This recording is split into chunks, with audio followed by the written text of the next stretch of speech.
witches of the wizarding world, the moment has finally arrived. The Harry Potter reunion special is officially out, and we are not okay.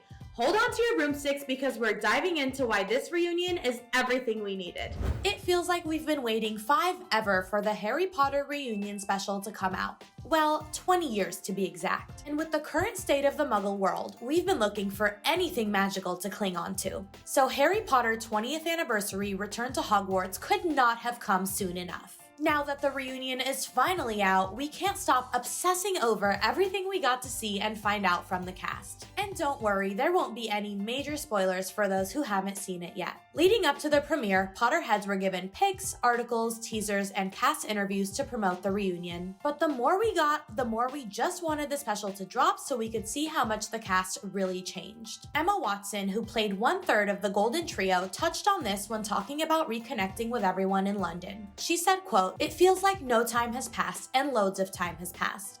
Doesn't it always feel that way when you and the gang finally get together?" Just a warning though, seeing the cast reunited and embracing one another will definitely bring up emotions, so proceed with caution. Even Rupert Grint, aka Ron Weasley, and castmates like Emma Watson got a little teary-eyed while reminiscing about the good old Harry Potter days. In an interview with Entertainment Tonight, Rupert Grint explained, quote, "Those movies were our childhoods. We grew up on those sets, so it has incredible meaning to all of us. That meaningful time in their lives was something Daniel Radcliffe admitted he was afraid to have come to an end." Daniel explained, saying, "The thing that scared me the most was the implication that the most meaningful thing in our life was done. And there's something so joyous about seeing everyone and be like, it wasn't though." This totally makes sense for Daniel because at the tender age of 11, he landed the role of a lifetime as Harry Potter. But we love that Daniel now realizes that despite the movies being over, the cast is still his forever family. Hey, it's like what Sirius Black said, "The ones that love us never really leave us." The actors will always have the Harry Potter franchise to keep them united, even though most of them have gone on to work in separate projects. And speaking of working on different projects, let's check in on what the big three have been up to since filming ended a decade ago. Daniel Radcliffe went on to appear in movies like Now You See Me Too, voice acting for shows like The Simpsons, and this year he's set to star in the film The Lost City alongside Sandra Bullock,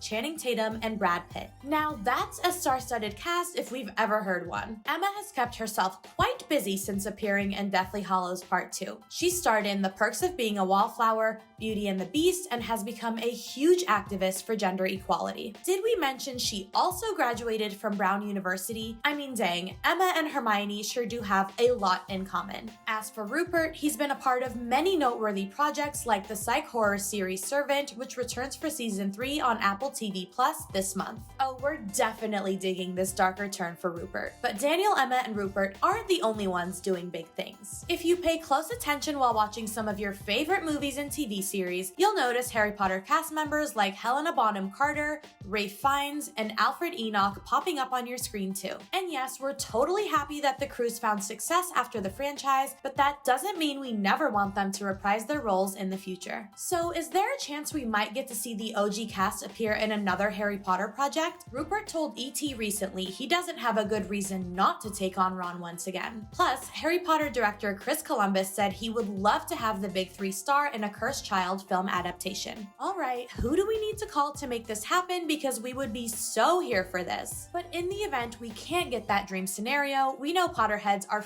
fiending for some more spin-offs in addition to Fantastic Beasts. HBO Max is already reportedly working on a prequel series about Severus Snape. Since Snape was the unexpected hero of Harry Potter, we'd abracadabra for a prequel that would give us a better look into his character. But all of this has us thinking, what would we love to see as a part of the Harry Potter cinematic universe? How about a limited series featuring the original members of the Order of the Phoenix and their war with Voldemort? Or maybe a movie about Godric Gryffindor, Helga Hufflepuff, Salazar Slytherin, and Rowena Ravenclaw, the 4 founders of Hogwarts. No, wait, we've got it. A series about Harry and Draco's sons, Albus and Scorpius. Readers find out in The Cursed Child that they both get sorted into Slytherin. We'd love to see their Hogwarts adventures and can only hope that once in a while they solemnly swear they're up to no good. We could brainstorm spin-offs all day, but let's be real, this is a sign we're all starved for more Harry Potter content, especially after the reunion. And we think the world needed this special because everyone has been going through it lately in the midst of a global pandemic. A little bit of nostalgia that helps remind us of simpler times goes a long way. Plus, there are so many themes in Harry Potter that teach us about overcoming adversity. We think that Emma Watson said it best for the reunion. When things get really dark and times are really hard, there's something about Harry Potter that makes life richer. Ain't that the truth? To look back on all the Harry Potter news leading up to the reunion airing, click here for another Clevver News video. Then be sure to tell me in the comments below what you thought of the anniversary special. But remember, no spoilers. I'm your host, Rivette Soro. You can find me on socials at Rivette Soro, and I'll see you next time. Bye, guys.